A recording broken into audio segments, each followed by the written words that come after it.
FBI, open up!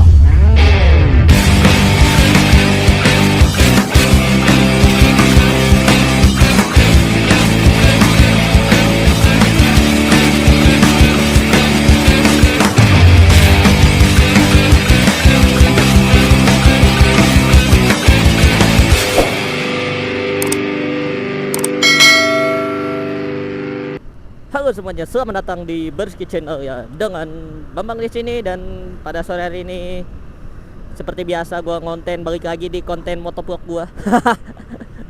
Namanya Berski Channel tapi kontennya motovlog gitu, asik. Ya soalnya gua kalau namanya Berski Motovlog itu gimana gitu ya, kagak nyambung anjir. Kalau namanya Berski Motovlog tuh namanya kagak nyambung sumpah. Makanya gua namanya Berski Channel gitu ya, dari pas waktu itu gua ganti nama gitu ya, sempat pakai nama apa ya, nama depan gua tadinya, cuman karena banyak yang make terlalu pasaran, gua ganti jadi Berski Channel gitu ya, panggilannya Rizky ngen. Oke, jangan lupa subscribe Berski Channel dan aktifkan lonceng notifikasinya ya, biar gua makin semangat konten lagi, road to 10k ya. Dan sore hari seperti biasa menikmati traffic di Bogor Kabupaten khususnya. Ini mumpung cerah, biasanya sore hujan. Apalagi waktu hari hari Senin. Gua ritual, sekalinya ritual motor gua habis hampir 30.000. Ya langsung hujan badai sorenya. Sampai Pakansari banjir gitu. Ya, oke, jadi gue mau cerita tentang story revo gue ini ya, yang gue waktu itu udah pernah publish di tab komunitas gue ya, di channel YouTube khususnya. Dan ini menurut gue ini sebenarnya keluhan ya, yang udah gue rasain belakangan ini ya. Pada saat waktu itu umur 5 tahun ini ya, ini motor masih belum ada keluhan sama sekali gitu ya. Cuman ya ada trouble kecil yang kalau dibawa ke bengkel resmi itu susah nemunya anjir. Tapi geran di bengkel pinggir jalan ada aja masalahnya gitu, dan langsung ketahuan gitu ya, sumber masalahnya gitu. Waktu itu sih yang awal tuh kelistrikan ya, yang bikin sikringnya cepat putus gitu ya. Sekalipun udah gua akalin ya pakai yang tembaga itu, yang dikaitin gitu tembaga, tetap aja gitu ya, tembaganya gak kuat, malah yang ada konslet gitu ya. Nah ternyata sumber permasalahannya itu ada di kabel yang gak sesuai gitu ya. Jadi antara kabel gede sama kabel kecil itu ada yang udah ngeletek gitu ya, jadinya itu yang bikin cepat putus gitu. Nah ini lampu merah yang lampu merahnya ngecit cuk. Oke ya, jadi yang bikin sikringnya cepet putus gitu ya. Jadi ini motor lampu sen nggak bisa, speedometer nggak bisa, klakson apalagi gitu. Cuman modal cuman bisanya tuh starter sama lampu utama doang gitu ya. Itu agak sepele tapi ya risih aja gitu ya. Masa yang di motor repo kagak ada lampu sennya gitu ya. Udah gitu, yang gokilnya, yang uniknya itu kode milnya itu nggak nongol asli dah. Biasanya kan kalau gua contoh kasus di motor Mio gua aja itu motor Mio gua speedometernya putus aja kode milnya langsung nyala gitu ya. Ini motor repo kabelnya bermasalah, kagak ada kode milnya asli dah. Mungkin cuma di motor gua gitu ya yang kagak nongol kode milnya gitu. Kalau motor lain sih ada pasti. Ya jadi solusinya waktu itu sih yang sebelum ke 5 tahun tuh, ini motor diurut kabel jadinya, dan udah normal lagi sampai sekarang, sampai detik ini. Nah ya, jadi sekarang gue mau ceritain ini kelemahannya, atau mulai penyakitnya ini motor revo gue khususnya ya. Di motor revo gue ya, mungkin di motor revo yang lain enggak gitu ya, tapi ini di motor revo ya, revo gue ini khususnya nih. Yang pertama yang sudah jelas itu adalah penyakit bawaan Supra bapak gitu ya. Bodi udah mulai geter gitu ya, speedometer juga udah mulai geter-geter gitu ya, jarumnya geter-geter gak jelas gitu, goyang-goyang gak jelas gitu asli. Sumpah itu lucu banget sumpah. Kalau speedometer sih geter lucu gitu ya, tapi kalau body lucu, body lucu aja. Tapi kalau udah body geter, gue jadi inget motor Supra gue yang zaman dulu asli dah. Yang warna abu-abu tuh Supra doang ya, bukan Supra X gitu ya. Tahun 2000 gitu ya, warna abu-abu gitu. Itu palanya sampai gue pegangin asli. Tapi kalau ini bukan kepalanya, tapi di body tameng tengahnya. Ya jujur aja sih sebenarnya ini yang bikin geter sih efek. Ini sih gara-gara ketimpa pulsar itu. Kan gua belum ganti kepalanya nih. Ini kepalanya belum sempet ganti karena ada yang lebih diutamakan. Ya jadinya gua gak ganti kepalanya ini sampai sekarang. Nanti dah gua gantinya kalau gua udah beres kuliahan gua. Baru ini gua rehab semua, ini rehab total ini motor revo gua nih ya. Sampai kalau gua niat repaint mah repaint ini motor asli. Nah, itu. Jadi body tameng ya, tameng depan sampai ke dek yang ini nih, ini geter semua. Kalau yang ini speedometer terpaksa gua lem karena apa yang kunci bautnya itu ya, kunci bautnya tuh udah putus itu, jadi udah nggak bisa dibaut lagi. Ini speedometer jadinya ini di apa? Di lem 3M ya, terpaksa ini gua 3M ini.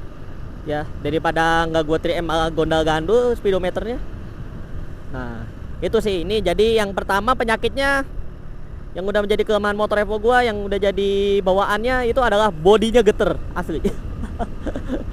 Body geter. Nah, itu.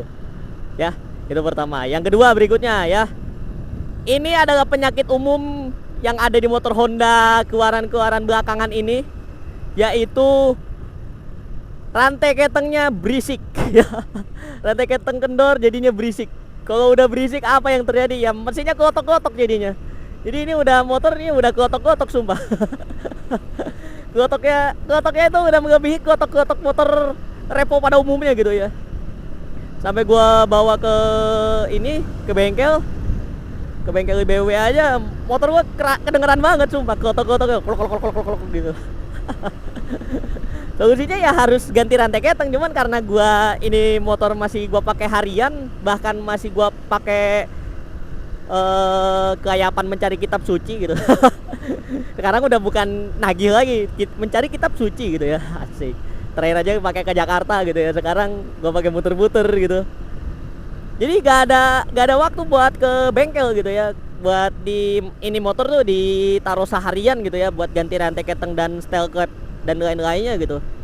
Asli ini motor udah mulai kotok-kotok, penyakit bawaan Honda keluaran zaman sekarang. Aneh gitu ya. Asalkan motor Supra zaman dulu tuh nggak ada yang kotok-kotok gitu rantai ketengnya gitu. Karisma aja kagak ada yang kotok-kotok. Supra X zaman dulu aja nggak ada yang kotok-kotok. Tapi ini motor zaman sekarang asli deh, kotok-kotoknya kerasa banget, Cuk. Ini motor Evo gua udah mulai kotok-kotok nih. Kalau pengen denger pure soundnya nanti dah gua bikin konten berikutnya gitu. Ini motor kotok-kotok gitu. Nah, ini penyakit yang kedua yang menurut gua ini risih banget ya. Ini motor Evo kotok-kotok. Terus yang ketiga ini stangnya tuh, lihat. Tuh, geter kan? Stangnya goyang gak tuh? Satu tangan goyang loh. Gua pakai motor Supra aja satu tangan gak goyang. Ini motor Evo satu tangan goyang. Ini adalah efek dari gua tiap hari sering ngehajar tanggul gitu ya. Sering ngajar tanggul sampai ini komstir kena lagi. Tapi nggak tahu bagian mananya. Yang jelas ini komstir kena lagi. Bukan lahernya, bukan apa bearing ya atau laher. Kalau bearing atau laher pasti tiap belok dia bakal otomatis belok sendiri. Ini enggak. Udah. Ini gua pirasat gua sih ada di komstirnya gitu ya, atau enggak di suspensinya gitu. Ini goyang asli. Jalanan datar gini goyang sumpah. Nah, ini juga agak nggak nyaman gitu. Tapi kalau lepas tangan ya stabil sebenarnya. Lepas tangan stabil, tapi kalau satu tangan itu goyang. Ajaib kan ya? Motor Evo gua ajaib kan ya, satu tangan goyang gitu, dua tangan stabil gitu.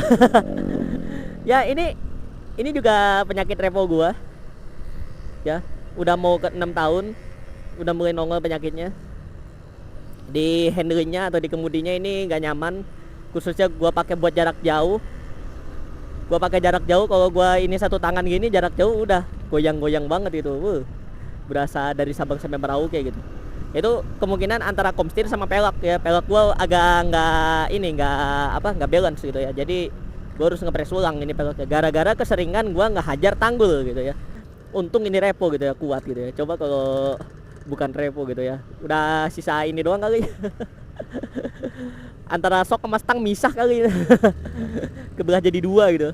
Penyakit ketiga, yang berikutnya yang keempat ya.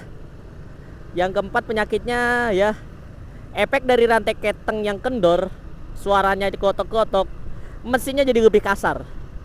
Ya, mesinnya lebih kasar, getaran mesinnya jadi lebih kuat gitu ya.